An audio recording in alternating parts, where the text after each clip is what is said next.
அல்லேலூயா.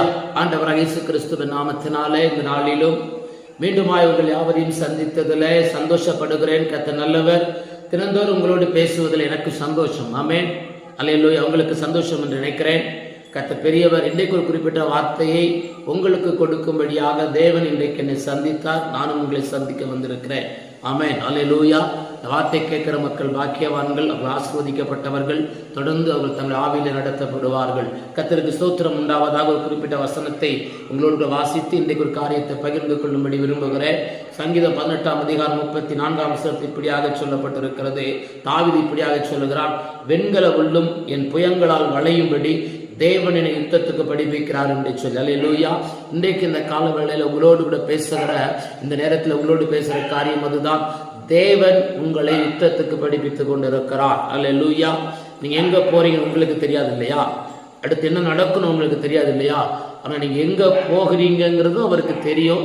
அடுத்து என்ன நடக்க போகுங்கிறதும் அவருக்கு தெரியும். அந்த இடத்துல உங்களுக்கு என்ன தேவைங்கிறதும் அதுக்கு தெரியும். நீங்க அங்க போன பின்னால் இதெல்லாம் பண்ண முடியாது. இந்த இடத்துல இருக்கும் பொழுதே இதை நீங்கள் கற்றுக்கொள்ள வேண்டும் என்று தேவன் விரும்புகிறார். அல்லேலூயா. எனக்கு தாவீதுக்கு நல்லாவே தெரியும் நான் எங்க போறேன்னு சொல்லி. அதனாலதான் சொல்றாரு, வெண்கல வெல்லும் என் புயங்களால் வளையும்படி தேவன் யுத்தத்துக்கு படிப்பிக்கிறார் என்று சொல்லி. சகோதரமார்கள் புறக்கணிக்கிற பொழுதும், தகப்பன் மறந்து போன பொழுதும், அவனுக்கு அங்கீகாரம் இல்லாத பொழுதும், அவனை ஒருவரும் விசாரிக்காத பொழுதும் தாவீது பொருட்டாக எடுத்துக்கொள்ளவில்லை. அவனுக்கு நன்றாகவே தெரியும் நான் யார், நான் எங்கே போகிறேன் என்று சொல்லி. நீங்கள் யார் என்பதை நீங்கள் அறிந்து கொள்ள வேண்டும். எங்கே போகிறீர்கள் என்பதை அறிந்து கொள்ள வேண்டும். உங்களுடைய பிரச்சனைக்கு காரணமெல்லாம் நீங்கள் எதிர்காலத்தில் யாராக வரப்போகிறீர்கள் என்பதை பொறுத்து தான் இருக்கிறது. நீங்கள் எங்க போறீங்களோ அதுக்கு தக்கன உங்களுக்கு போராட்டங்கள், அதற்கு தக்கன எதிராளிகள் இருக்கிறார்கள். அல்லேலூயா.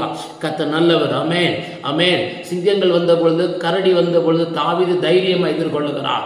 தாவீதுக்கு தெரியும் தேவன் நிச்சயமா என்னை காப்பாற்றுவார் என்று சொல்லி. நிச்சயமா அறிந்து கொள்ள வேண்டும், இந்த இடத்திலிருந்து கர்த்தர் உங்களை காப்பாற்றுவார் என்று சொல்லி. சிங்கமும் கரடியும் தாவீதை கொல்ல வரவில்லை, அவனை பயிற்றுவிக்க வந்ததே. நீங்களும் ஒரு காரியத்தை உணர்ந்து கொள்ள வேண்டும். இந்த பிரச்சனைகள், இந்த நெருக்கடிகள் ஆளவிட்ட போது சாமி என்று சொல்லி அவ்வளோ மன அழுத்தம் கொடுக்கிறாங்களே, இது கொல்லுவதற்கோ உங்களை நிர்மூலமாக்குவதற்கோ வந்ததல்ல, உங்களை உருவாக்குவதற்கு அனுப்பப்பட்டது. அவைகள் உருவாக்கவில்லை என்றால் தேவன் அனுமதித்திருக்க மாட்டார். ஆமே. சவுல் கையில் ஒப்பு கொடுக்காத தெய்வம் சிங்கத்தின் கையிலையா தாவீது ஒப்பு கொடுத்துருவாரு? யார் யாரோ கொல்ல பார்த்தது ஒருத்தரையும் கொல்ல முடியல. அவனை தாவீத யாரு கையிலும் தாவீது ஒப்பு கொடுக்கவில்லை.